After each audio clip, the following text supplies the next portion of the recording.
Mettez-vous un PSG moins fort. 32-16 et Twitter, hashtag RMC Live. Alors on va vous accueillir rapidement au 32-16. D'abord ton avis, Vincent. Faux débat, Pierrot. Faux débat, mais non, carrément. mais faux débat. C'est comme si tu disais, Usain Bolt, j'aimerais qu'il court un peu moins vite pour laisser la chance aux autres. Mais non, Pierrot.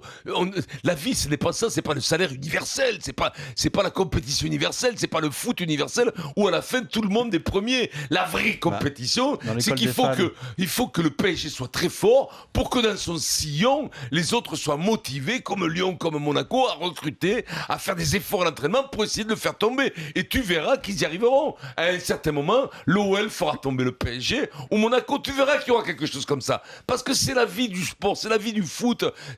Rien n'est écrit. Alors c'est vrai que là, en ce moment, on peut mettre un billet depuis quelques années sur le PSG parce qu'ils ont pris 200-300 encablures d'avance. Mais le débat, j'aimerais que le PSG soit moins fort, mais jamais, Pierrot. Ce serait affreux qu'il n'y ait plus de compétition. Ça voudrait dire, c'est quoi ces mentalités, Pierrot? Une encablure, ça fait combien en mètres? Une encablure. Une encablure. Oh, mais là, des fois je m'abusine. Alors voilà, tu te jettes dessus comme un mesquin, un faisard. Donc si j'entends ton discours, Vincent, tu es contre le salary cap en top 14 par exemple. Non, je suis pour un budget.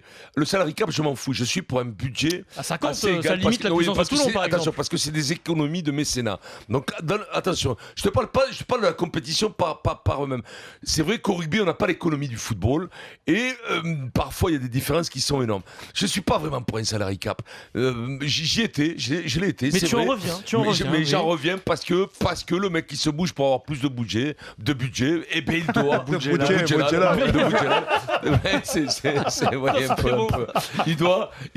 Il s'est secoué, et c'est la compétition aussi, et donc il doit être récompensé. Mais oui, vas-y, Denis. Non, moi je pense qu'il il y avait la dépendance Ibra libre. Et que le PSG dépendait tellement de lui et qu'il a amené une certaine confiance, une certaine sérénité, et que même quand il était mauvais l'an passé, il gagnait tout le temps.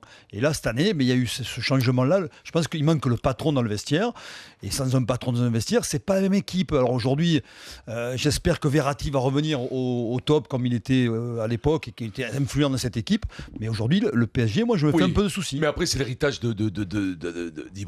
d'Ibrahimovic. C'est son héritage. Il a tout le monde aussi, bien sûr. Il a empêché. Il a pas sa personnalité. Lui, il n'a rien empêché du tout. Il s'est imposé. Il est comme ça. Donc il faut du temps pour que maintenant il y ait quelqu'un qui soit le leader, qui s'impose comme un leader. Ça va prendre du temps. On est pressé. Ça fait un mois que ça a repris. Ça prend du temps, le style de jeu que met l'Espagnol, le Basque. Là, ouais, mais tu peux pas prendre 3-0 à Monaco, Vincent. C'est pas possible. Tu peux les prendre.